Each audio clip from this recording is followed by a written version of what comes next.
বাংলাদেশ জাতীয়তাবাদী দল বিএনপি একটি রাজনৈতিক দল, যেই দল জনগণের কথা বলে, যেই দলের কাছে যখন সুযোগ থাকে সেই দল তখন চেষ্টা করে কিভাবে জনগণের প্রত্যাশা পূরণ করা যায়। একটি রাজনৈতিক দলের লক্ষ্য থাকে, উদ্দেশ্য থাকে, পরিকল্পনা থাকে।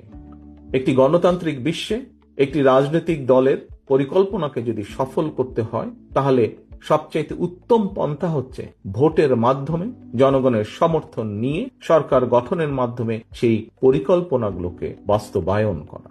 একটি রাজনৈতিক দল হিসাবে আমাদের অন্যতম প্রধান লক্ষ্য উদ্দেশ্য হচ্ছে জনগণের কাছে ভোট চাওয়া এবং নির্বাচন করা, নির্বাচন চাওয়া।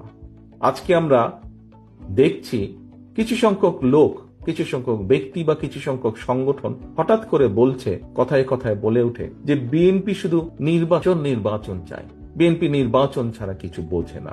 বিএনপি তো একটি রাজনৈতিক দলই। আমরা যেহেতু জনগণের শাসনে বিশ্বাস করি, জনগণের রাজনৈতিক শক্তিতে বিশ্বাস করি, আমরা যেহেতু গণতন্ত্রে বিশ্বাস করি, আমরা যেহেতু ভোটের রাজনীতিতে বিশ্বাস করি, স্বাভাবিকভাবে আমরা ভোট বা নির্বাচন চাইব, জনগণের কাছে ভোট চাইব, দেশের মধ্যে নির্বাচন চাইব। এটি একটি স্বাভাবিক ব্যাপার।